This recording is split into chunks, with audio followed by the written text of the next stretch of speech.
Hey everyone, this is Shweta. Welcome to UPSC वाला। वापस आ गए हम आपके लिए एक नया सेशन लेके। और आज की क्लास में हम डिस्कस करने वाले हैं हमारे आर्ट एंड कल्चर का, जो हम फाइन आर्ट की बुक कवर कर रहे हैं, पार्ट 1। तो उसका चैप्टर नंबर 5, जहां पर हम पढ़ने वाले हैं प्रवृत्ति भित्ति चित्रण परंपराएं।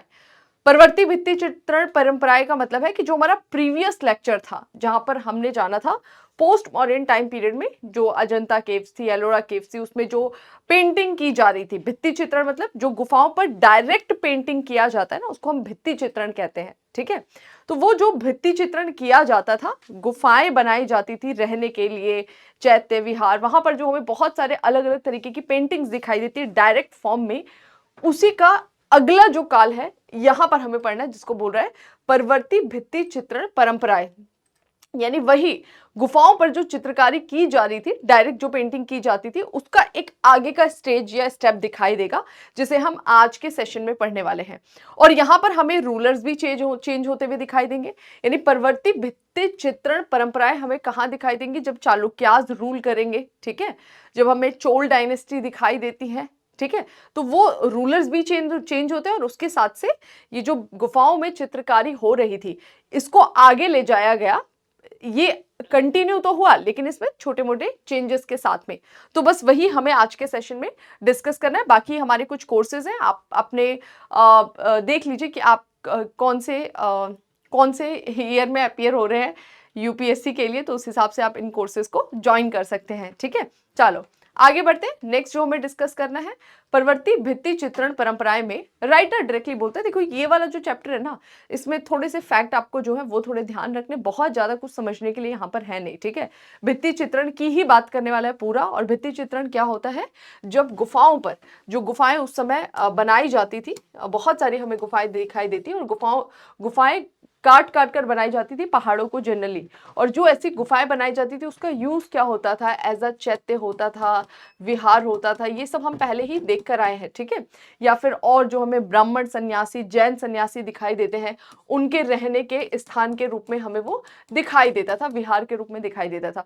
तो ऐसी गुफाओं में चित्रकारी की जाती है, जो हमें भित्ति चित्रण के रूप में दिखाई देता है। ठीक है, और भित्ति चित्रण क्या होता है कि गुफा की जो वॉल होती है, दीवार होती है, उस पर कोई और लेप नहीं लगाना, डायरेक्टली उस पर आर्ट बना देना, पेंट कर देना। ओके, तो बस राइटर यही बोलता है कि अजंता के बाद भी, जो अजंता केव्स वाला हमने प्रीवियस लेक्चर में डिस्कस करा था, अजंता के बाद भी चित्रकला के बहुत कम पुरास्थल बचे हैं, जो चित्रकला की परंपरा के पुनर्निर्माण के लिए बहुमूल्य साक्ष्य प्रस्तुत करते हैं। ठीक है, तो बोल रहे हैं कि जो अजंता वाला हमने पूरा देखा था, कि वहां पे जो हमें केव्स दिखाई दे रहे हैं, केव आर्किटेक्चर या उसमें जो पेंटिंग्स थी, उसके बाद हमें बहुत कुछ खास ऐसे एविडेंसेस मिले नहीं है। ठीक है, तो अजंता के बाद भी चित्रकला के बहुत कम पुरास्थल बचे हैं, जो चित्रकला की परंपरा के पुनर्निर्माण के लिए बहुमूल्य साक्ष्य देते हैं। ओके, आगे बोलता है, गुफाएं खोदने की परंपरा भी अनेक ऐसे स्थानों पर चलती रही। जो पहले चल रहा था कि कैसे पहाड़ों को काटकर गुफाएं बनानी है, वो ऐसे ही चलता रहा, जहां मूर्ति कला और चित्रकला दोनों का एक साथ उपयोग होता रहा। ठीक है, तो ये जो प्रोसेस था वो वही चल रहा था, थोड़े बहुत चेंजेस के साथ, कि जो गुफाएं बनाई जा रही है पहाड़ों को काटकर, वो प्रोसेस चलेगा। मूर्ति कला चित्रकला मतलब जो गुफाओं की दीवारों पर जो मूर्तियां हमें बनती हुई दिखाई देती है अलग अलग तरीके से, या फिर अंदर हमें पेंटिंग्स होते हुए दिखाई देती है, तो ये पहले भी चल रहा था। अजंता केव्स में भी हमने पढ़ा था, या इसके पहले जो केव आर्किटेक्चर थे वहां पर हमने डिस्कस करा था।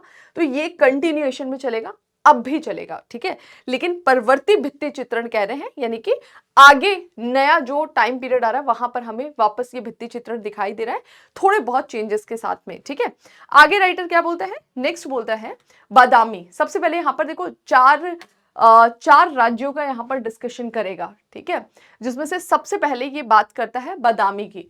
बादामी या वतापी, ये बेसिकली कैपिटल था चालुक्यास का। जो चालुक्य थे वो इस रीजन में रूल करते थे, कर्नाटका के, और बादामी या वतापी उनका कैपिटल हुआ करता था। ठीक है, तो इसी वजह से इसको, इस जगह को कैपिटल के नाम से भी शो किया जाता है, जैसे बादामी या वतापी भी कहा जाता है। ठीक है, तो चालुक्यास कब आए थे?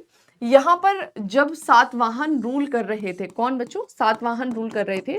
तो सातवाहन, सॉरी, यहाँ पर जब गुप्ता रूल कर रहे थे, इसको करेक्ट कर लेंगे, जब गुप्ता रूल कर रहे थे, गुप्त राजाओं के शासनकाल में, उनके पैरेलल हमें यहाँ पर कौन रूल करते हुए दिखाई देते? इस पूरे रीजन में हमें गुप्तास के पैरेलल वाकाटक दिखाई देते हैं, ठीक है। और जब गुप्तों का पतन हुआ और उनकी जगह पे यहाँ पे नई डायनेस्टी आई जिसको हमने बोला वर्धन डायनेस्टी या फिर पुष्यभूति डायनेस्टी के नाम से जाना गया।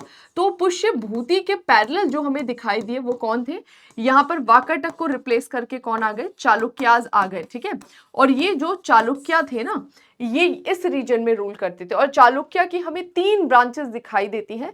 सबसे पहले वातापी के चालुक्य, बाद में इन चालुक्यों को पराजित कर दिया जाएगा, ठीक है। और चालुक्य यहाँ से रिप्लेस हो जाते हैं, इधर पहुंच जाते हैं, यहाँ पर वेंगी के चालुक्य कहलाते हैं। इसी रीजन में रूल करते हैं, जो इनकी सेकंड ब्रांच थी। चालुक्य को रिप्लेस कौन कर देता है पूरी तरीके से, राष्ट्रकूट, जो राष्ट्रकूट हमें दिखाई देते हैं वो इनको रिप्लेस कर देते हैं। और फिर वापस से राष्ट्रकूटों को रिप्लेस कौन करते हैं, चालुक्य। और आने वाले टाइम में फिर चालुक्य यहाँ पे रूल करते हुए दिखाई देते हैं। ये उनकी हमें तीसरी ब्रांच दिखाई देती है। तो यहाँ पर राइटर इस टाइम पीरियड की बात कर रहा है कि जब नॉर्थ में चल रहा होगा वर्धन डायनेस्टी का काल और यहाँ पर चल रहा होगा वाकाटक को रिप्लेस करके चालुक्यों का काल, तो इस समय हमें परवर्ती भित्ति चित्रण दिखाई देता है। इस समय यहाँ पर कैसे, उसके बारे में जानते हैं, और इस पर्टिकुलर रीजन में किस तरह के हमें भित्ति चित्रण दिखाई देते वो जानेंगे। तो यह कर्नाटक राज्य में स्थित स्थल है बादामी या वातापी। यहाँ पर कौन रूल कर रहे थे, चालुक्य वंश के आरंभिक राजाओं की राजधानी थी, वो रूल कर रहे थे। ये किस टाइम पीरियड की बात कर रहे हैं, तो ये टाइम पीरियड है लगभग 443 ईस्वी से 598 ईस्वी के आसपास के टाइम पीरियड की बात कर रहा है, ठीक है। वाकाटक शासन के पतन के बाद, वाकाटक के पतन के बाद चालुक्य ने इनको रिप्लेस किया। चालुक्यों ने दक्कन भारत में अपनी सत्ता स्थापित की और काफी लंबे समय तक यहाँ पर मजबूती के साथ रूल किया। ओके, चालुक्य नरेश, एक फेमस चालुक्य किंग जिसका नाम था मंगलेश, ने बादामी गुफाओं की खुदाई का संरक्षण का कार्य किया।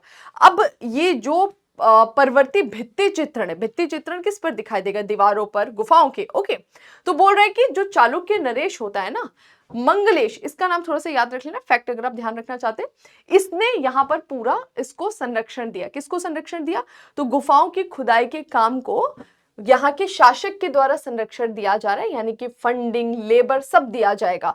तो अब ये काम बहुत तेजी से हमें होता हुआ दिखाई देता है, ठीक है। आगे बढ़ता है राइटर, नेक्स्ट यहाँ पर बोलता है गुफा संख्या। अब यहाँ पर जो गुफाओं की खुदाई की गई है उनमें से एक गुफा की बात कर रहा है। गुफा संख्या 4 के शिलालेख में बताया गया है। ओके, जो वहां पर गुफा संख्या 4 है वहां पर हमें एक शिलालेख मिलता है, एक पिलर मिलता है, पिलर इंस्क्रिप्शन, एक पिलर जिसपे कुछ गुदा हुआ है। उसमें बताया गया है कि गुफा बहुत सुंदर बनी हुई थी, ठीक है। और इस टाइम पीरियड का जिक्र करते हुए बता रहा है कि ये जो गुफा है ये इस समय की बनी थी, बहुत सुंदर गुफा थी और विष्णु को समर्पित थी। ये थोड़ा सा ध्यान रखना है। अब गुफा विष्णु को कैसे समर्पित थी, यानी कि जो उस गुफा में कला व्यक्त की गई है वो भगवान विष्णु को या उनके जीवन को व्यक्त कर रहा है, ठीक है। तो ये गुफा जो हमें दिखाई देती है बादामी के मंगलेश के काल में, उसकी एक गुफा के बारे में व्याख्या कर रहा है कि उसमें विष्णु को समर्पित हमें चित्रकारी या पेंटिंग दिखाई देती है। इस गुफा को विष्णु की गुफा के नाम से भी जाना जाता तथा इसमें सामने के मंडप की मेहराबदार छत पर चित्रकारी का सिर्फ एक ही अंश बचा हुआ है। अब देखो ये बहुत पुराने समय की बात कर रहा है, किस टाइम पीरियड की, देख लो आज चल रहा है 2023, तो लगभग आज से 1500 साल पहले की।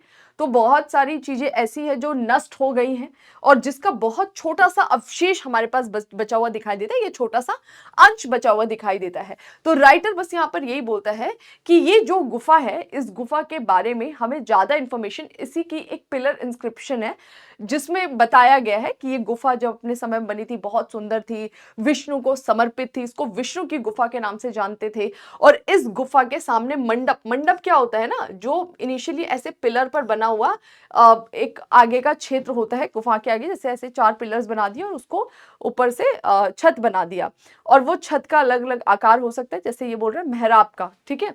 तो मंडप की मेहराबदार छत पर बहुत सारी चित्रकारी की गई थी जिसका एक अंश बचा हुआ है। बाकी ये पूरी तरह से एक बोल सकते हैं कि इस इसको क्षति पहुंची और पूरी तरह से ये समाप्त हो चुका है। थोड़ा बहुत इसका अंश हमें दिखाई देता है, फिर भी इस गुफा के बारे में पता कहाँ से लगता है? इस पिलर इंस्क्रिप्शन से, वहां जो शिलालेख है ना उससे पता लगता है। ठीक है, इस गुफा के चित्रों में राजमहल के दृश्य चित्रित किए गए। इसमें एक दृश्य चित्रित है जिसमें पुलकेशिन फर्स्ट, आप सभी ने सुना होगा पुलकेशिन फर्स्ट के बारे में। ऐसा चालुक्य किंग था या इतना पावरफुल चालुक्य किंग था पुलकेशिन फर्स्ट, जिसने हर्षवर्धन जो था, जब वो दक्कन की तरफ अभियान चला रहा था, वर्धन डायनेस्टी का सबसे पावरफुल रूलर दिखाई देता है हर्षवर्धन। जब वो इस दक्कन की तरफ अभियान चला रहा था तो इसी ने उसको रोक दिया था। ओके, आगे बढ़ने से रोक दिया था। ओके, तो इतना पावरफुल था ये पुलकेशिन फर्स्ट। ठीक है, इवन इसने पल्लवों के खिलाफ भी एक बहुत मजबूत सैन्य अभियान चलाया था।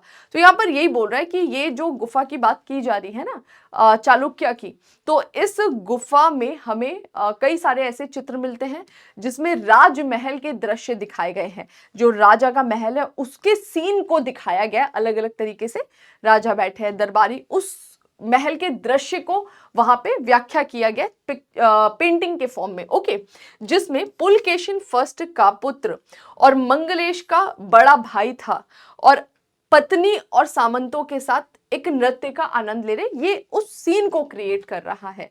बोल रहे कि इस गुफा में हमें एक ऐसा राजमहल का सीन दिखाई देता है जहां पर मंगलेश था, जहां पर ये क्या बोलते हैं पुलकेशिन फर्स्ट था। ठीक है, ये सब बैठे हुए थे, उनकी पत्नी थी और साथ में कुछ सामंत थे। ये सब बैठकर एक नर्तकी नाच रही है, उसको ये देख रहे हैं और इस दृश्य को उकेरा गया कहां पर? इस गुफा में। ठीक है, सभी के समझ में आ गया? तो बस एक ये आपको शो करने की कोशिश कर रहा है कि किस तरह का उस समय हमें पेंटिंग दिखाई देता है। भित्ति चित्र, जो परवर्ती भित्ति चित्रण है, तो हम देख रहे हैं उसमें कि बादामी जो है उस रीजन में कैसे उसको संरक्षण दिया जा रहा है। और भित्ति चित्रकारी में हमें स्पेसिफिक क्या दिखाई दे रहा है वो हमने देखा कि विष्णु को समर्पित कुछ चित्र दिख रहे हैं या राजमहल के दृश्य को वहां पर व्याख्या किया जा रहा है। दृश्य फलक के कोने की ओर इंद्र और उसके परिकरों की भी आकृतियां दी गई हैं। इंद्र गॉड जो है उनके बारे में बता रहा है कि वहां पर हमें जो उसके फलक है ना उन पर कुछ ऐसे भी चित्र मिलते हैं जो कि इंद्र और उनके परिकर को दर्शा रहे हैं। इस तरह की चित्रकारी हमें दिखाई देती है। ठीक है, शैली की दृष्टि से यह चित्र दक्षिण भारत में अजंता से लेकर बादामी तक की भित्ति चित्र परंपरा का विस्तार है।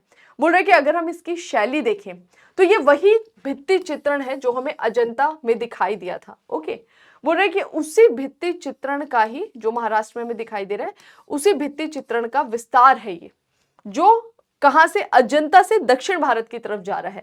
तो शैली की दृष्टि से यह चित्र दक्षिण भारत में अजंता से लेके बादामी तक की भित्ति चित्रण परंपरा का विस्तार है। वही शैली हमें यहां पर दिखाई देती है विस्तारित हुए किस जगह पे? बादामी में। और फिर यहीं से ये किधर जाएगी? दक्षिण भारत में जाएगी। ठीक है, इसकी लयबद्ध रेखाएं धारा प्रवाह रूप में, मतलब जो यहाँ पर हमें पेंटिंग दिखाई देती है उसमें किस तरह से जो रेखाएं हैं वो लयबद्ध धारा प्रवाह रूप में हमें दर्शाई गई हैं। ओके, चुस्त संयोजन, यानी कि जो उनकी आकृति है उसको बहुत चुस्त रूप से, गठीले रूप से दर्शाया गया है। वो दिखाता है कि उस समय का जो कलाकार थे वो कला को किस स्तर पर पहुंचा चुके थे, एक परिपक्व कुशल स्तर पर। मतलब वो ऐसा नहीं था कि नौसिखिया टाइप का, कला अपने चरम पर पहुंच रही थी, वो हमें यहाँ पर दिखाई देता है। ठीक है, इसके कुछ एग्जाम्पल दे रहा है। ईशा की 6ठी सदी के कलाकारों में ये हमें चीजें दिखाई देती हैं। ठीक है, अब यहाँ पर थोड़ा सा एक्सप्लेन कर रहा है कि ये जो बादामी या वातापी के चालुक्य के समय भित्ति चित्रण दिखाई देता है, इसमें किस तरह के सीन दिख रहे हैं वो तो हमने समझ लिया। जैसे विष्णु को समर्पित दिखा रहा है, राजमहल के दृश्य दिखा रहा है, देवताओं की भी बात कर रहा है, इंद्र और उनके परिकरों के चित्र हमें यहाँ पे दिखाई दे रहे हैं। और ये जो शैली है ये वही शैली है जो अजंता की थी, वही आगे मूव कर गई है। लेकिन फिर भी इसके कुछ स्पेसिफिक पॉइंट हाईलाइट कर रहा है कि इस तरह की शैली जो बादामी या वातापी में हमें दिखाई दी चालुक्य के टाइम पीरियड में, इनकी आंखों के गर्तिका बड़े होते थे, ये वाला। ठीक है, आंखें आधी मिची और होठ आगे निकले हुए, यानी आंख जो है थोड़ी सी हमें बंद होती हुई दिखाई देती है, थोड़ी सी बंद मतलब खुली रहेगी लेकिन थोड़े बंद फॉर्म में, और होठ जो है वो बाहर की तरफ उभरे हुए निकले हुए दिखाई देते हैं। चेहरे के अलग अलग हिस्सों की रेखाएं सुस्पष्ट हैं, जैसे प्रॉपरली शो किया जा रहा है, जो भी इनकी रेखाएं हैं वो प्रॉपर प्रदर्शित की जा रही है, ठीक है। और संपूर्ण चेहरे को सुंदरता दिया गया, मतलब बहुत ज्यादा चेहरे पर ध्यान दिया गया है। ओके, इस तरह की पेंटिंग्स में समझ में आ गया, सभी को क्लियर है। तो बस ये ध्यान रखना है, बहुत सिंपल है कि परवर्ती भित्ति चित्रण हमें कहाँ दिखाई दे रहा है, बादामी में। ये उसी अजंता के भित्ति चित्रण का ही प्रसार या विस्तार है। ओके, किस तरह की चीजें यहाँ पर चित्रकारी की जा रही वो हमने देखा, और किस तरह से यहाँ पर प्रदर्शित किया जा रहा है हाव भाव या अन्य चीजों को, ये थोड़ा सा आपको ध्यान रखना है, ठीक है। आगे बढ़ जाते हैं। नेक्स्ट हमें दिखाई देता है पल्लव, पांड्य और चोल राजाओं का काल में भित्ति चित्र हमें किस प्रकार के दिखाई देते हैं, ठीक है। तो ये उसी को कंटिन्यू कर रहा है और थोड़ा सा आपको आगे ले जाके बताता है कि आप बताइए कि आगे पल्लव या अन्य के टाइम पीरियड में जब ये रूल करते हैं तब किस तरह की भित्ति चित्रकारी दिखाई देती है।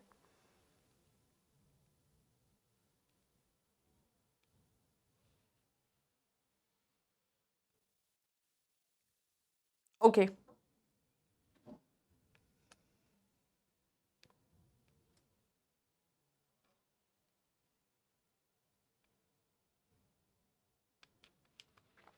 ठीक है। तो नेक्स्ट यहाँ पर क्या बोल रहा है कि पल्लव, पांड्य और चोल राजाओं के शासनकाल में भित्ति चित्र।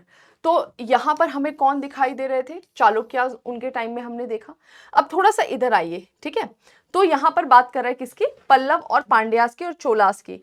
पल्लव पांड्य का एक टाइम पीरियड था, चोलास जो है वो हमें दिखाई देते हैं 9th सेंचुरी एडी में। तो यहाँ पर इनके पैरेलल पल्लव दिखाई देते हैं, नीचे पांड्या दिखाई देते हैं, बाद में इनको रिप्लेस करके इनके बीच में ही चोल हमें दिखाई देते हैं। चोल के बारे में तो आप पहले भी पढ़ चुके थे, कब पढ़े थे, संगम एज में हमने पढ़ा था, जब हम चोल चेर पांड्य के बारे में पढ़ते हैं। तो ये जो चोल है वो यहाँ पे सामंती रूप से रह रहे थे, सामंत बन के रह रहे थे।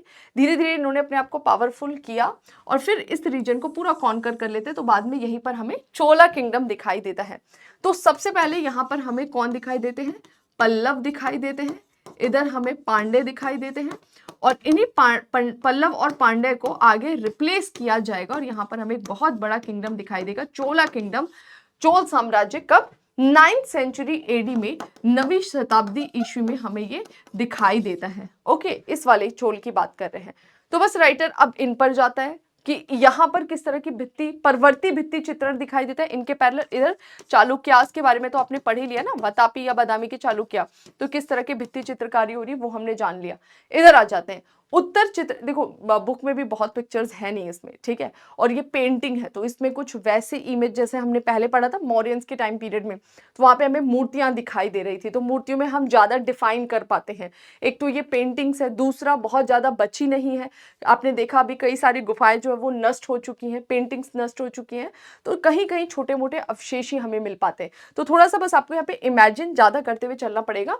बोल रहे हैं इसके टाइम पीरियड में उत्तर चित्रकला की परंपरा, यानी वो जो लेटर वाला टाइम पीरियड है, अजंता के बाद वाला टाइम पीरियड है, पूर्ववर्ती शताब्दियों में पल्लव, पांड्य और चोल वंशीय राजाओं के शासनकाल में दक्षिण भारत में आगे तमिलनाडु तक फैल चुकी थी। यानी ये जो परवर्ती भित्ति चित्रण है, ठीक है, बाद वाला जो भित्ति चित्रण है वो हमें कहां पर दिखाई देता है, धीरे धीरे बोल रहा है कि ये भित्ति चित्रण का विस्तार हुआ पल्लवों के पास, पल्लवों के बाद पांड्या के पास, और फिर आगे जो चोला किंगडम हमें यहां पर दिखाई देगा इन दोनों को पराजित करते हुए, उसके टाइम पीरियड में भी हमें यहाँ पर भित्ति चित्रकारी दिखाई देती है। तो देखिए यहां से जो सबसे पहले अजंता में भित्ति चित्रकारी चालू हुई थी वही आगे बढ़ती है चालुक्यास या वतापी वाले रीजन में, फिर हम देखते हैं इधर पल्लव पांड्या वाले रीजन में, और फिर हम आगे देखेंगे कहां तक जाएगा, चोला किंगडम वाले रीजन में जाएगा, ठीक है। थोड़े बहुत चेंजेस होंगे, ठीक है। तो यहां पर ये बोल रहा है कि पल्लव के बारे में सबसे पहले बता रहा है कि जो पल्लव राजा थे, जो दक्षिण भारत के कुछ हिस्सों में राज सत्ता में आए थे, बड़े कला प्रेमी थे और कलाओं के संरक्षक भी थे। यानी कि जो पल्लवास थे इनके रूलर्स जो थे वो आर्ट के समर्थक थे, कला के प्रेमी थे, है ना। और कला प्रेमी का मतलब है कि जब भी इस तरह का आर्ट आएगा उसको स्पेशल वो संरक्षण देंगे, फंडिंग देंगे, लेबर देंगे, जिससे थोड़ा सा यहाँ पे और डेवलपमेंट हमें दिखाई देगा आर्ट का। मान लो कला है वहां पे पहुंची लेकिन उसको संरक्षण नहीं मिला, कलाकारों को संरक्षण नहीं मिला, तो धीरे धीरे वो नष्ट हो जाता है या उस तरीके से वो विकसित नहीं होता है जैसा हो सकता था। यहाँ पर बस राइटर ये बोलता है कि पल्लवों के टाइम पीरियड में जब यहाँ पर कला पहुंचती तो उसका खूब विस्तार हुआ, जो हमें यहाँ दिखाई देता है, क्योंकि उनके राजाओं ने संरक्षण दिया। पल्लव राजा कला प्रेमी थे। महेंद्र वर्मन प्रथम की बात कर रहे हैं। महेंद्र वर्मन प्रथम का हमने नाम पढ़ा भी था।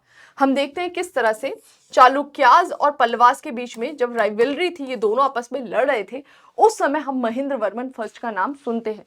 तो महेंद्र वर्मन फर्स्ट जिसने 7वीं शताब्दी में राज किया था, पन्नामलई, मंडगपट्टू, कांचीपुरम, तमिलनाडु वाला जो रीजन है, हमें पता है यहाँ पे इनकी कैपिटल क्या होती थी, कांचीपुरम। ठीक है, तो बोल रहे हैं कि जो कांचीपुरम वाला रीजन है, पन्नामलई है, मंडगपट्टू, ये जो तीनों क्षेत्र हैं, यहाँ पर हमें कई सारे मंदिरों का निर्माण होते हुए दिखाई देता है।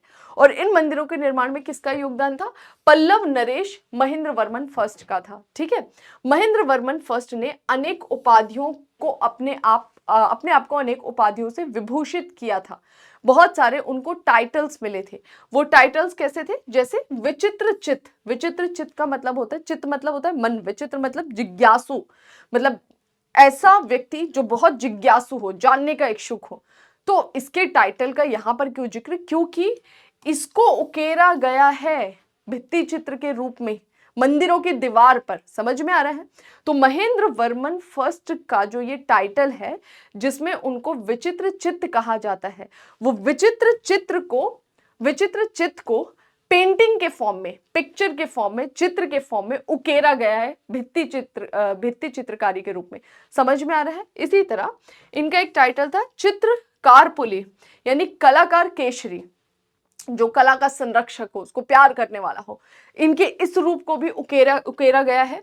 चैत्यकारी, मंदिर निर्माता, जो मंदिर का निर्माण करने वाला हो। तो ये जो टाइटल्स थे जो महेंद्र वर्मन फर्स्ट को मिला था, इन टाइटल्स को पिक्चर्स के फॉर्म में या भित्ति चित्रकारी के रूप में उकेरा गया था, जो हम यहाँ पर देखते हैं।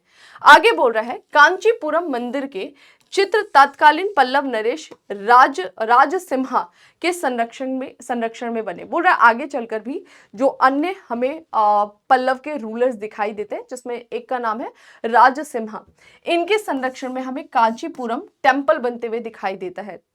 कांचीपुरम टेम्पल के चित्र बनते हुए दिखाई देते हैं। इसके बचे हुए अंश में हमें सोमस्कंद दिखाई देता है, मतलब वो भी बहुत ज्यादा डैमेज हो चुका है। मैंने पहले भी बताया था ये वाला क्या है, कोस्टल रीजन है, तो हमें देखते हैं यहाँ पे साइक्लोन वगैरह का इफेक्ट रहता है, तो डैमेज हो गया है। उसका जो बचा हुआ अंश है ना कांचीपुरम टेम्पल का, कांचीपुरम टेम्पल पर जो पेंटिंग की गई, चित्रकारी की गई, उसका बचा हुआ जो अंश है उसको सोमस्कंद कह रहे हैं।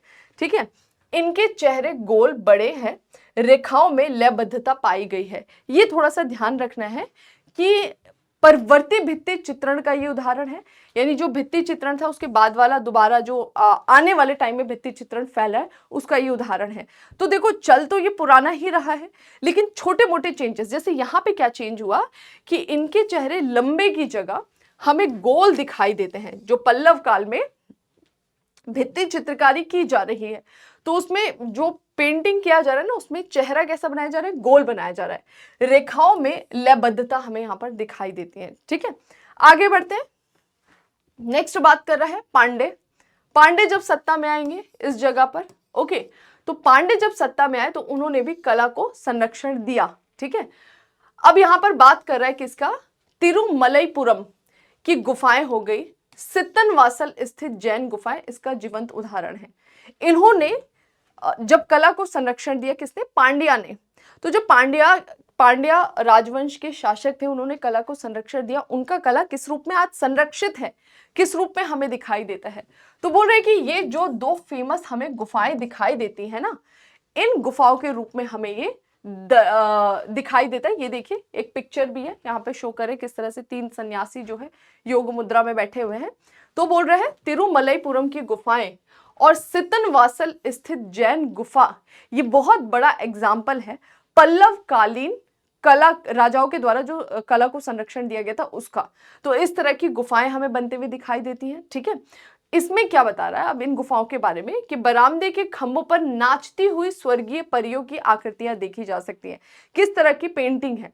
तो जो बरामदा है, जो बीच वाला, वहां पर जो खंभे बने हैं उसमें नाचती हुई परियों की आकृतियां बनाई गई हैं, पेंट किया गया है। ओके, जहां आकृतियों की बाहरी रेखाएं दृढ़ता के साथ, शरीर का रंग पीला, अंगों में लचक, नर्तकियों के चेहरे पर भाव और अनेक गतिमान अंगों प्रत्यंगों में लयबद्धता दिखाई दी। बेसिकली इस तरह का है। आप खुद इमेजिन करिए कि कैसे परियां नाच रही होंगी, वो मूवमेंट दिखाई दिया उनके बॉडी में। ठीक है, रंग बहुत ऐसे पीले, मतलब जो खिलता हुआ कलर है पीला सफेद, वो यूज किया। मैंने कई सारे पिक्चर्स देखे लेकिन मुझे वो मिल नहीं पाया। जो एनसीईआरटी में पिक्चर था आपको वहां पर दिख जाएगा, तो वहां पे देखिएगा व्हाइट, येलो, इस तरह के कलर्स को हाईलाइट किया गया है, वो हमें यहाँ पर दिखाई देता है।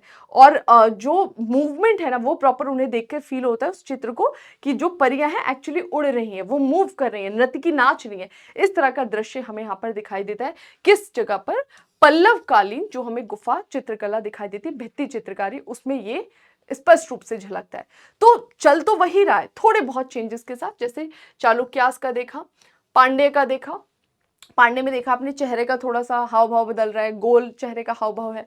यहाँ पर देखिए गतिशीलता दिखाई दे रही है, लचक दिखाई दे रहा है वो। ठीक है, ये विशेषताएं कलाकार की सृजनात्मक कल्पना शक्ति और कुशलता की द्योतक है कि उनका इमेजिनेशन पावर देखिए कितना स्ट्रांग है कि वो एक कल्पना ही है ना कि भाई परियां हैं इस तरह से उड़ रही हैं, तो वो दिखा रहा है कि कलाकार की जो एक कल्पना शक्ति वो कितने उच्च लेवल पर जा रही है। या फिर आप ये बोल सकते हैं ना कि अभी जो कला है वो अपनी चरमता पर जा रही है, नौसिखिया नहीं है बिल्कुल। एक होता है ना सेचुरेशन पॉइंट कि बहुत अच्छा कर रहे हैं, उस लेवल पर हमें कलाकार इस समय दिखाई देते हैं। ठीक है, नेक्स्ट, दिवाले बनाने और उन्हें उत्कीर्णित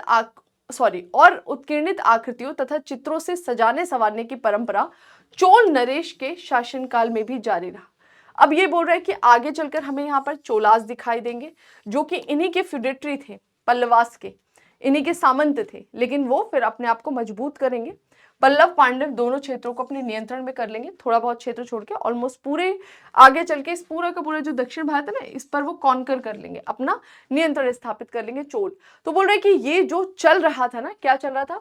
देवालय यानी मंदिर वगैरह जो देवताओं का स्थान है वो बनाना, उनपे विभिन्न आकृतियों को उत्कीर्णित करना, चित्रों से सजाना संवारना, ये आगे भी कंटिन्यू हमें होते हुए दिखाई देगा। ठीक है, कब? चोलास के टाइम पीरियड में 9th सेंचुरी से लेके 13th सेंचुरी एडी यानी 800 से लेके जो हमारा 1200 के एंड वाला टाइम पीरियड है वो माना जाएगा। ठीक है, आगे 11वीं शताब्दी में जब चोल राजा की शक्ति चरम पर पहुंच जाती है, उस समय चोल कला और स्थापत्य कला के सर्वोत्कृष्ट नमूने प्रकट होने लग गए।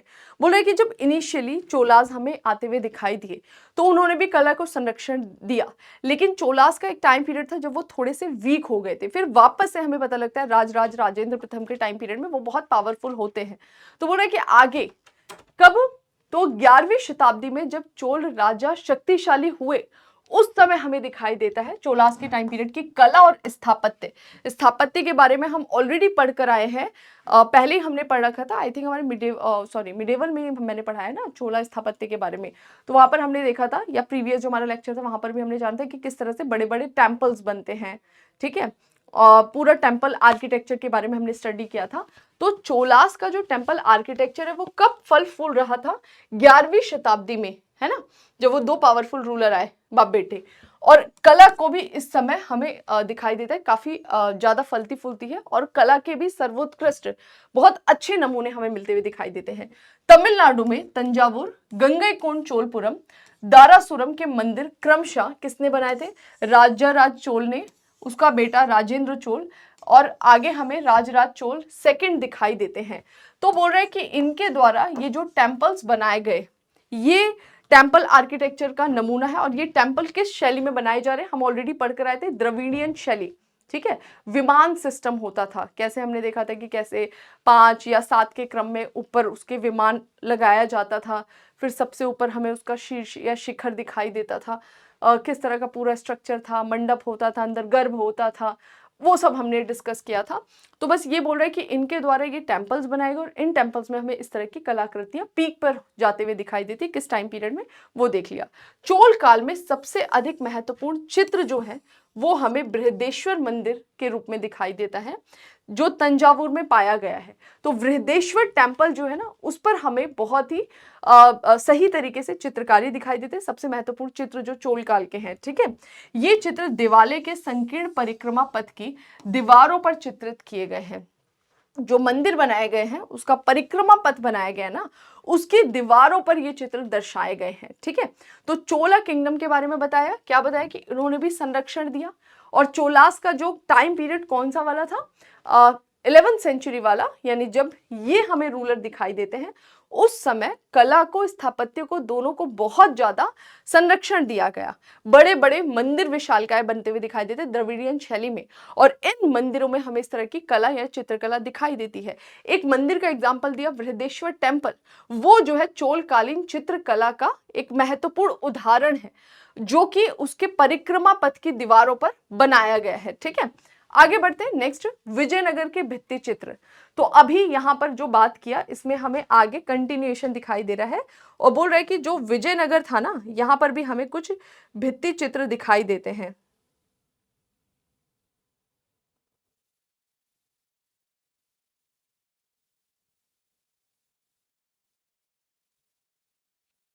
ओके, तो बोल रहे हैं कि इसी का कंटिन्यूएशन होता है विजयनगर के भित्ति चित्र।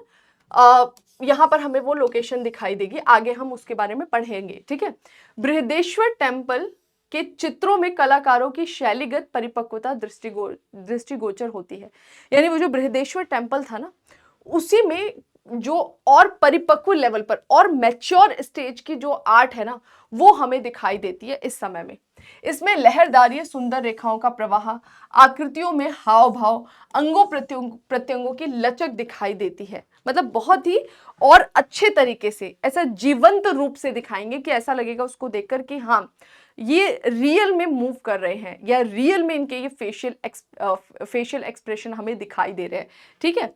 तीसरी शताब्दी में चोल वंश के पतन के बाद विजयनगर राजवंश 14वीं से लेकर 16वीं शताब्दी में दिखाई दिया। अब विजयनगर किंगडम अभी तक तो हमने डिस्कस नहीं किया है। क्यों नहीं किया है? जब हम मध्यकाल पढ़ेंगे ना, एंशिएंट हमारा कंप्लीट हुआ था, तो जब हमारा एंशिएंट कंप्लीट हुआ था, हमने मिडिवल चालू किया था कब से? 7th सेंचुरी एडी से। और 7th सेंचुरी एडी से हमने किसके बारे में पढ़ा? हमने पढ़ा पाल के बारे में, फिर हमने पढ़ा गुर्जर प्रतिहार के बारे में, फिर हमने पढ़ा कि यहाँ पर आ गए चालुक्य को रिप्लेस करके राष्ट्रकूट आ गए। इधर हमें कौन दिखाई दे रहे थे? तो इधर हमने देखा पल्लव है, ठीक है। इधर हमें दिखाई दे रहे हैं पांड्य, और फिर यही जो चोल थे ना 3rd सेंचुरी वाले, ये इनको रिप्लेस करके वापस आएंगे 9th सेंचुरी एडी में, जिनको हमने बोला चोल साम्राज्य। सभी के समझ में आ गया? ये है पूर्व मध्यकाल, यानी अर्ली मिडेवल पीरियड में हमें ये पूरे किंगडम्स दिखाई देती है। यानी 7th सेंचुरी एडी से 13th सेंचुरी, या फिर बोल सकते हो आपकी लगभग 800 से 1200 ईस्वी का जो इतिहास है ना, वो कुछ ऐसा रहा था इन राजाओं का। समझ में आया? अब 1200 के बाद हमें दिखाई देता है ये जो यहाँ पे राजपूत स्टेट बनते हैं ना, गुर्जर प्रतिहार किंगडम जब स्प्लिट होता है, और यहाँ पे बहुत सारे राजपूताना स्टेट दिखाई देते हैं। तो जो दिल्ली वाला क्षेत्र था ना, यहाँ पर हमें अटैक करते हुए दिखता है। पहले गजनी ने इधर अटैक किया था, कुछ क्षेत्रों में लूटपाट मचाई थी, सोमनाथ टेम्पल जिसमें से उसकी फेमस लूटपाट मानी जाती है। फिर गौरी आता है, गौरी ने बैटल लड़ा, battle of Tarain, first battle of Tarain, second battle of Tarain, battle of Chandawar. तो फर्स्ट में वो हार जाता है, लेकिन राजपूतों का अपना एक रूल था कि भाई हम हारे हुए को नहीं मारेंगे युद्ध मैदान में।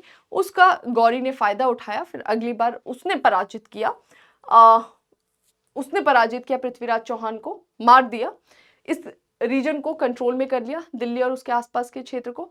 फिर हम देखते हैं कि बैटल ऑफ चंदावर में जयचंद को भी पराजित कर दिया, और ये जो पूरा क्षेत्र था वो अपने एक स्लेव को सुपुर्द करता है, उसका गुलाम था। 2 तरह के गुलाम होते, एक घरेलू और एक सैन्य रूप से। तो काफी योग्य गुलाम था, उसने उसकी मदद भी की थी इन क्षेत्रों को जीतने में। तो उसको सुपुर्द किया कि तुम यहाँ का मैनेजमेंट देखो, और मैं अपने क्षेत्र में जाता हूँ, इनका बहुत इंटरेस्ट नहीं था भारत में रूल करने का, ये भारत की तरफ आकर्षित होते थे। क्यों? कि भारत से लूटपाट मचा के ले जाना है अपने सेंट्रल एशिया, वेस्टर्न एशिया वाले रीजन में, और वहां पर हमारे एम्पायर को मजबूत करना है। ये इनका बेसिकली एजेंडा था। और उसी बीच इनकी मृत्यु हो गई। तो इसकी मृत्यु होते 1206 में हमें एक वंश दिखाई दिया, गुलाम वंश। और क्योंकि गुलाम ही रूल कर रहा था तो गुलाम वंश के नाम से उसे जाना गया। और वहां से पहली बार जो रूल करेगा वो अपने आप को सुल्तान की पदवी देगा।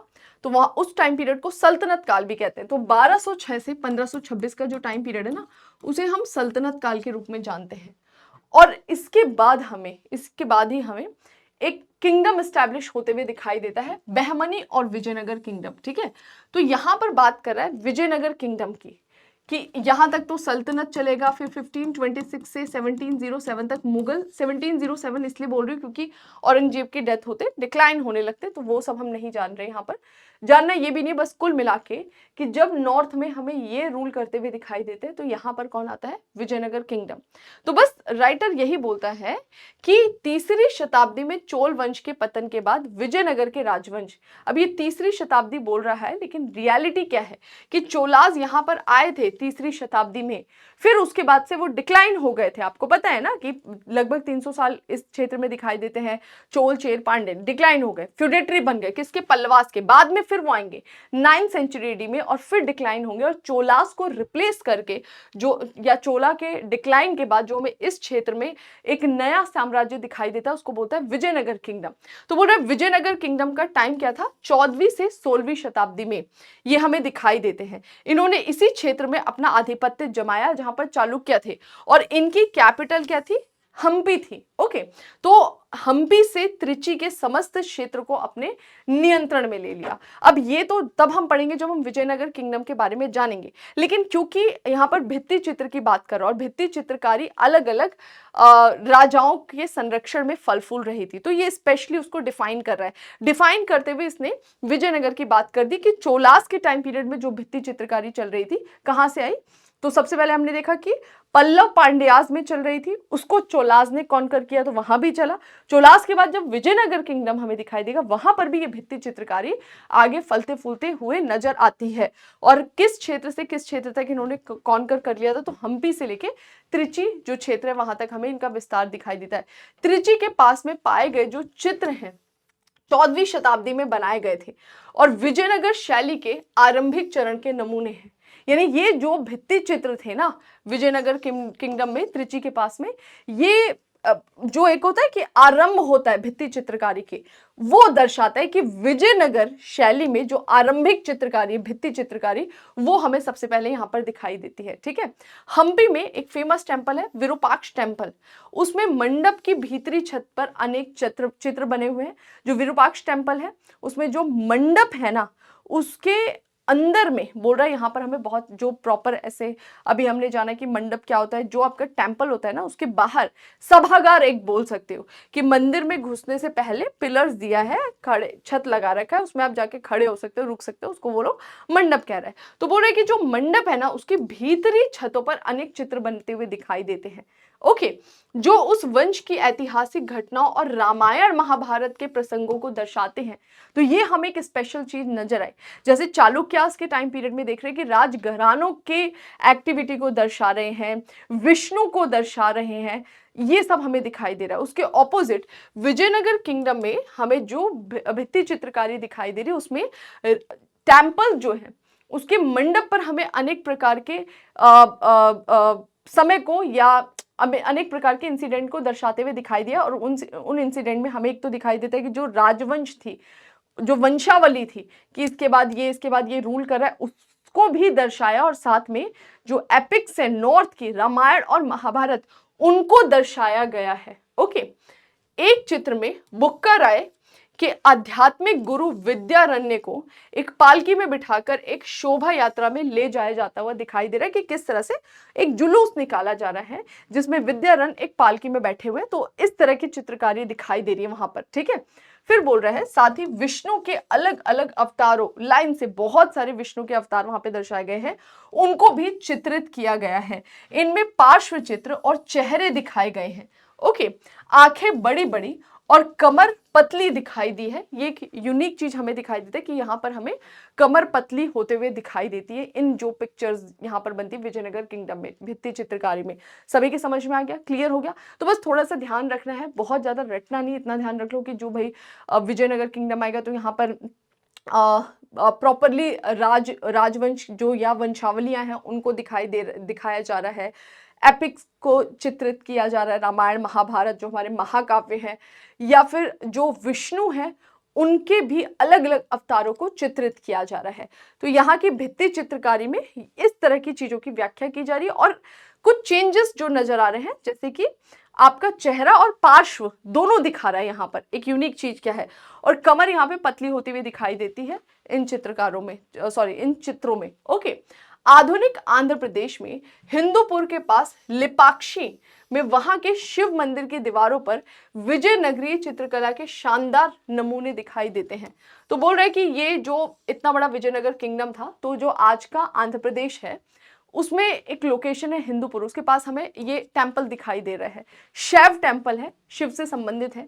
यहाँ पर भी हमें जो विजयनगर चित्रकला के एक सर्वोत्कृष्ट नमूने दिखाई देते हैं। ठीक है, इसी परंपरा का पालन करते हुए विजयनगर के चित्रकारों ने एक चित्रात्मक भाषा का विकास किया, जिसमें चेहरों को पार्श्व चित्र के रूप में और आकृतियों और वस्तुओं को दो आयामों के रूप में दर्शाया गया है। ठीक है, यानी कि दो आयाम दिखाई दे रहे हैं। आगे हमें त्रिआयाम भी दिखाई देगा किसी किसी पिक्चर में, यानी कि यहाँ पर जो डायमेंशन है ना, वो 2 डायमेंशन टाइप की पिक्चर्स दिखती हैं। विजयनगर वाला जो हमें लिपाक्षी टेम्पल के आसपास कुछ चित्रकारी दिखती है, उसमें 2 डायमेंशनल पेंटिंग्स दिखती हैं, जो अपने आप में एक यूनिक चीज थी। ओके, रेखाएं निश्चल लेकिन सरल दिखाई देती हैं। संयोजन सरल रेखीय उपखंडों में था, मतलब बहुत ज्यादा उसको जटिल नहीं किया गया था। जो आपको वहां की पेंटिंग है, सभी रेखाएं वगैरह सब सरल रूप में दिखाई देती हैं। ठीक है, बस ये थोड़ा सा ध्यान रखना है कि विजयनगर किंगडम में हमें लिपाक्षी टेम्पल में जो कुछ चित्रकारी दिखाई देती वो 2 आयामी दिखाई देती हैं। इनका अपना थोड़ा अलग सा चित्रात्मक भाषा का मतलब है कि जो भित्ति चित्रकला थी उसमें कुछ नई चीजें ऐड कर दी हैं, जो उसका लोकल एक टेस्ट है ना उसको दर्शा रहा है। उसमें कुछ लोकल नई चीजें ऐड कर दी, जैसे बोल रहा है कि 2 डायमेंशनल हमें यहाँ पे पिक्चर्स दिखने लग जाएंगी। चेहरों को पार्श्व चित्र के रूप और आकृतियों के रूप में दर्शाया जा रहा था। ठीक है, नेक्स्ट 17वीं और 18वीं शताब्दी के नायककालीन चित्र तिरुपराकुरम, श्रीरंगम, तिरुवरूर में देखे जा सकते हैं। ये कुछ और हमें चित्र दिखाई देते हैं।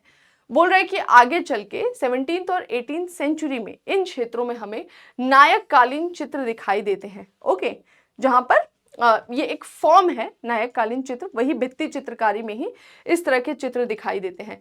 आरंभिक चित्रों में वर्धमान महावीर के जीवन के संदर्भ का चित्रण किया गया है कि जो वर्धमान महावीर थे उनके जीवन के अलग अलग चरण हैं, क्या घटनाएं घटी थी उनको दर्शाया गया है। नायककालीन चित्र हमें जो दिखते हैं, कब दिखते हैं? 17th और 18th सेंचुरी में दिखते हैं। इन चित्रों में क्या दर्शाया जा रहा है वो तो जाना है, लेकिन इनमें महाभारत और रामायण के प्रसंग और कृष्ण लीला के दृश्य भी दर्शाए जा रहे हैं। तो जो परंपरा हमें विजयनगर किंगडम में दिखाई दी कि महाभारत और रामायण के प्रसंग दर्शा रहे, वो आगे भी चला है 17th और 18th सेंचुरी तक, और उसमें नई चीज ऐड हो गई कृष्ण लीला, जिसे आप बोलते हैं ना, तो कृष्ण लीला जो है वो भी उसमें दर्शाया जाने लगा था नायककालीन चित्र में। महाकाव्य, रामायण महाभारत हो गए, कृष्ण लीला, ये सब के जो दृश्य होते थे वो यहाँ पर दिखाई देते थे। तमिलनाडु में अनेक चित्रफलकों में शिव और विष्णु से संबंधित कथाएं भी दिखती हैं। शिव को भिक्षाटन मूर्ति और विष्णु को मोहिनी रूप में चित्रित किया गया। यहाँ पर एक चीज है कि देखो, जो स्टोरीज है ना, जो हमारे पौराणिक कथाएं हैं उनको दर्शाया जा रहा है, और उन्हीं कथाओं में से एक अंश को उठाया गया है जहां पर शिव जो है वो भिक्षा मांग रहे हैं। तो उनकी जो भिक्षाटन मूर्ति है वो हमें यहाँ पर चित्रकारी दिखाई देती है, उसकी चित्रकला दिखाई देती है, उसकी पेंटिंग दिखाई देती है। और इसी तरह विष्णु का जो मोहिनी रूप है उनको यहाँ पर दर्शाया गया है। ठीक है, तमिलनाडु के आर्काड जिले में चिंगम स्थल पर स्थित श्री कृष्ण मंदिर में 60 ऐसे चित्रफलक हैं जिनमें कथाओं का चित्रण किया गया है। तो ये विजयनगर किंगडम के बाद का बता रहा है कि किस तरह से आगे 17th-18th सेंचुरी में ये परंपरा बढ़ती रही। रामायण, महाभारत, रामलीला, शिव, विष्णु, इनके जीवन संबंधित घटनाएं हमें इन जगह पर भित्ति चित्रकारी के रूप में दिखाई दे रही हैं। और ऐसे 60 से ज्यादा हमें चित्र फलक मिलते हैं जिनमें कथाओं का चित्रण किया गया है। ये चित्र नायक चित्रकला के परवर्ती चरण के नमूने हैं। ओके, नायक शैली के चित्र। अब नायक शैली के बारे में बता रहा है कि बेसिकली नायक शैली है क्या, जो हमें यहाँ दक्षिण भारत में दिखाई देगी। नायक शैली के चित्र बहुत कुछ विजयनगर शैली के ही विस्तृत रूप है, हालांकि उनमें कुछ क्षेत्रीय परिवर्तन किया गया। जो विजयनगर शैली था वही कंटिन्यू हुआ 17th-18th सेंचुरी में, लेकिन उसमें कुछ क्षेत्रीय तत्व डाल दिए गए आगे चल के। तो जो क्षेत्रीय परिवर्तन हुआ ना, वो हमें एक नई शैली के रूप में दिखाई दिया, जिसको हमने नायक शैली कहा। यहाँ पुरुष आकृतियों का पेट बाहर निकला हुआ दिखाई देने लगा, जो पहले नहीं था। पहले आप देख रहे हो कमर पतली इस तरह का दिखाई दे रहा है, यहाँ पर अब पेट बाहर निकला हुआ दिखाई देगा। ठीक है, चित्रों में गति दिखाई देगा, वो मोशन तो पहले भी चल रहा था, तो ऐसा कि पिक्चर्स जो है इस तरह से बनाई गई कि ये लग रहा है कि हाँ ये मूव कर रहे हैं। ठीक है, इसके अलावा ये लोकेशन का नाम दे रहा है तिरुवलंजुली, तमिलनाडु में। नटराज का चित्र इस बात का अच्छा उदाहरण है। तो ये एक बहुत ही इंपॉर्टेंट हमें पिक्चर मिलता है, पेंटिंग मिलता है, जो नायक शैली के चित्र का एक महत्वपूर्ण या अद्भुत उदाहरण है। ओके, सभी के समझ में आ गया। चलो, तो बस ये थोड़ा सा ध्यान रखना है इस वाले रीजन का कि यहाँ पर 1 by 1 हमें दिखाई दे रहे हैं। सबसे पहले पल्लव थे, पांड्यास थे, फिर इनकी जगह पर आए हमें चोलास दिखाई देते हैं। वहां पर भी परवर्ती भित्ति चित्रण चल रहा है कुछ थोड़े बहुत चेंजेस के साथ में। फिर हमें विजयनगर दिखाई दिया, और विजयनगर के बाद हमें आगे 17th और 18th सेंचुरी तक ये भित्ति चित्रकारी दिखाई देती है, और इसमें एक नई शैली इंट्रोड्यूस होती है जिसको आप बोलते हैं नायक शैली के रूप में जानते हैं। ठीक है, चालुक्य का हम पहले ही पढ़ कर आए थे, पहले ही हमने पढ़ लिया था चालुक्य का कि किस तरह से यहाँ पे विष्णु जो है उनके जीवन से संबंधित कुछ अंशों को दर्शाया गया है। राजघराने के जो घटनाएं हो रही हैं उसको दर्शाया जा रहा है, ये हमें यहाँ पर दिखता है। ठीक है, अब आगे बढ़ जाते हैं। केरल के भित्ति चित्र, यहाँ पर एक नई चीज दिखाई देगी। जैसे हमने विजयनगर में देखा था कि 2 डायमेंशनल पिक्चर्स दिखते हैं, वैसे ही केरल में एक नई चीज दिखाई दी, त्रिआयामी रूप। यानी यहाँ की जो चित्रकारी होगी वो 3 डायमेंशनल, उसको देखोगे तो ऐसा लगेगा ही नहीं कि वो एक पेपर पे बना हुआ, ऐसा लगेगा कि हाँ बाहर निकल कर आ चुके हैं। इस तरह से 3 डायमेंशनल टाइप का आपको आभास होगा, त्रिआयामी आभास होगा। तो केरल के भित्ति चित्र हमें यहाँ पर, यानी कि ये देखो अजंता के भित्ति चित्र का किस तरह से एक्सपांशन हुआ, कर्नाटक यानी चालुक्य वाले रीजन में, फिर पल्लवाज आंध्रा वाले रीजन में, फिर तमिल यानी कि पांड्या वाले रीजन में, फिर चोल यानी कि आंध्रा तमिलनाडु दोनों वाले रीजन में, फिर हमें विजयनगर किंगडम में दिखाई देता। और इधर है केरल, केरल में किस तरह के भित्ति चित्र दिखते हैं। तो केरल के चित्रकारों ने 16वीं से 18वीं शताब्दी में हमें यहाँ पे भित्ति चित्रकारी दिखाई दे रही है। ओके, जब यहाँ पर विजयनगर के बाद वाला टाइम पीरियड है ना, उसके पैरेलल हमें केरल में भी भित्ति चित्र का विस्तार होते हुए दिखाई देता है। टाइम पीरियड 16वीं से 18वीं शताब्दी। स्वयं केरल के चित्रकारों ने स्वयं अपनी ही एक चित्रात्मक भाषा और तकनीक का विकास किया। इसमें कंपन शक्ति और चमकदार रंगों का प्रयोग होता था और मानव आकृतियों को त्रिआयामी रूप में प्रस्तुत किया जाता था। तो भित्ति चित्र क्या होता है, जो गुफाओं की दीवारों पर डायरेक्ट पेंटिंग किया जा रहा है। तो जहां पर भी इस तरह होगा कि गुफाओं पर डायरेक्ट पेंटिंग किया, तो वो तो क्या कहलाएगा, भित्ति चित्र ही कहलाएगा। चाहे आपने चालुक्यास देखा, चाहे पल्लवास, चाहे पांड्यास, चोलास के बारे में, विजयनगर या उसके बाद वाले में, लेकिन उसको पेंट करने के फॉर्म में अगर चेंज कर दिया जाए, जैसे केरल में हमें दिखाई दिया कि है ये भी भित्ति चित्र, गुफाओं की दीवारों पर ही किया जा रहा है, लेकिन नई चीज क्या दिखाई दी कि इन्होंने अपनी एक नई चित्रात्मक भाषा और तकनीक का विकास किया। वो नई शैली या तकनीक क्या थी, तो बोल रहे कि कंपन शक्ति और कंपनशील चमकदार रंगों का यहाँ पर प्रयोग हो रहा है। आप देख रहे हो किस तरह के वाइब्रेंट कलर्स हैं, अलग से आपको दिखाई दे रहे होंगे। तो इस तरह के वाइब्रेंट कलर्स का ये यूज करेंगे और 3 डायमेंशनल पेंटिंग बनाते हुए हमें यहाँ पर ये दिखाई देते हैं। ठीक है, इसमें अधिकांश चित्र पूजा गृह की दीवारों पर और मंदिरों की मेहराबदार दीवारों पर और कुछ राजमहल के भीतर भी दिखाई देते हैं। तो बस राइटर यहाँ पर ये बोलता है कि जो ज्यादातर चित्र है वो कहाँ पर दिखाए, वही कहाँ बनेगा भाई, गुफा। अब गुफा में वहां पे कौन रह रहा है, तो बोल रहे पूजा गृह जो होता था, पूजा करने का स्थान होता था अंदर, उसकी दीवारों पर, मंदिरों की मेहराब दीवारों पर और कुछ राजमहल के भीतर भी, बड़े बड़े जो राजाओं के महल होते थे वहां पर भी हमें इस तरह के चित्र दिखाई देते हैं। इनमें चित्रित अधिकांश आख्यान हिंदुओं की धार्मिक कथा, यानी जो हमारी पौराणिक धार्मिक कथा थी, हिंदुओं की धार्मिक कथा थी, वो हमें इन चित्रकारी में दिखाई देता था। केरल की जो भित्ति चित्रकला है उसको इसमें दर्शाया गया था, यानी आपके जो भी हमारी पौराणिक कथाएं थी उनको इस तरह से एक ही पिक्चर में दर्शा दिया जाता था जिससे आप पूरा समझ जाते थे, है ना। अगर राम जी हैं, ऐसा दिखाया कि भाई वो धनुष से मार रहे हैं रावण को, तो उस इंसिडेंट को देखते ही दिमाग में पूरा रामायण जो है वो एक आ जाता है, एक बार आपको याद आ जाता है। तो इस तरह से एक पिक्चर के फॉर्म में पूरा का पूरा जो हिंदू पौराणिक कथा है उसको दर्शाया जाता है यहाँ पर केरल की भित्ति चित्र में। केरल भित्ति चित्र 60 से भी अधिक स्थलों पर पाए गए हैं। इनमें 3 महल शामिल हैं, एक कोची का डच महल, कायमकुलम का कृष्णापुरम महल और पद्मनाभपुरम महल। ये जो 3 महल हैं ये स्पेसिफिक हाईलाइट कर रहा है, बाकी बोल रहा है कि बहुत जगह पर हमें इस तरह की भित्ति चित्रकारी केरल में दिखाई दे रही है, मोर देन 60 प्लेसेस, ठीक है। केरल की भित्ति चित्रण परंपरा की परिपक्व अवस्था दृष्टिगोचर होती है। एक जो होता है ना पीक लेवल, कहां पर ये बिल्कुल परिपक्व स्थिति में दिखाई दे रहा है, तो वो कुछ टेम्पल्स है। अगर उनकी भित्ति चित्रकारी देखोगे तो ये लगेगा कि ये आर्ट का एक पीक फॉर्म पहुंच चुका है, ठीक है। जैसे पुंडिकपुरम का कृष्ण मंदिर है, पनायर कावू का इसको देखो प्रोनाउंसिएशन कर लो, तिरुकोडी थानम, जो साउथ के होंगे उनको ज्यादा अच्छे से प्रोनाउंसिएशन करना आएगा। फिर यहाँ पर है त्रिपरियार का श्री राम मंदिर, त्रिशूर का वडक्कोनाथन टेम्पल। तो ये जो कुछ टेम्पल हैं, कभी आपको मौका मिले आप केरल जाएं, इन टेम्पल्स पर विजिट करिए या फिर आप गूगल भी कर सकते हैं। तो इन टेम्पल्स में हमें केरल में जो भित्ति चित्रकारी थी वो अपने पीक पर जाते हुए दिखाई देती है। और केरल की भित्ति चित्रकारी एक ऐसी चित्रकला थी जिसने अपना एक खुद का शैली विकसित किया, खुद की एक तकनीक विकसित की, जो हमने अभी डिस्कस भी किया, ठीक है। तो ये था चैप्टर, आई होप आपको समझ में आ गया होगा। थोड़ा सा इसको कंक्लूड कर लेते हैं, बिल्कुल भी परेशान नहीं होना है, बुक में इतना ही है, 7 पेज का ही है, ये बहुत छोटा सा चैप्टर है। इतना ध्यान रखना है भित्ति चित्रकारी होती क्या है, जब गुफाओं की दीवारों पर डायरेक्ट पेंटिंग किया जा रहा है, ओके। अब चीजें चेंज हो सकती है, कहीं पे डिफरेंट टाइप के कलर्स का यूज किया जाएगा, कहीं पे चेहरे के हाव भाव में अंतर कर दिया जाएगा, शेप में अंतर कर दिया जाएगा, कहीं पे मूवमेंट दिखाई दे देगा, कहीं पर रिजिडिटी दिखाई देगा। तो यही थोड़े बहुत डिफरेंस हमें दिखाई देते हैं। प्लस वो शो क्या कर रहा है, जैसे आपने देखा दक्षिण भारत में विजयनगर के टाइम में रामायण महाभारत दिखाई दे रहा है, ठीक है। केरल में आप देख रहे हो कि हमें पौराणिक कथाओं की व्याख्या करते हुए दिखाई दे रही है वो चित्र के माध्यम से। तो ये थोड़ा सा आप हाईलाइट कर सकते हो, इसको थोड़ा सा ध्यान रख सकते हो।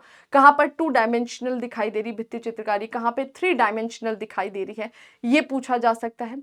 बाकी रटा नहीं जाएगा ये, जैसे आपने पढ़ा उन टेम्पल के पिक्चर्स को थोड़ा सा देखिए, इमेजिन करिए। मैंने बस कोशिश की अपनी क्लास में कि लोकेशन वाइज बताऊं ताकि आपको लर्न करना इजी रहे। चालू ये जो आपका अजंता केव्स की, अजंता की गुफाओं की भित्ति चित्रकला थी वही कंटिन्यू हुई। कहां पर?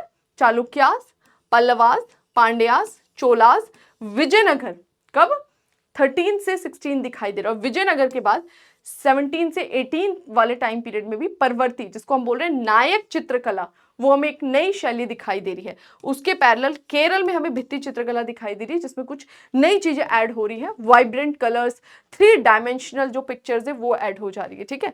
तो बस यही था, बहुत ज़्यादा इमेज मिल नहीं रही थी और जो मिल भी रही थी उसमें बहुत क्लैरिटी नहीं कि उसको लगा के कुछ समझाया जा सके, क्योंकि कलर्स का थोड़ा सा या फिर डैमेज हो जाना ये सब हमें ज़्यादा दिखाई देता है। काफ़ी टाइम हो चुका है, ठीक है।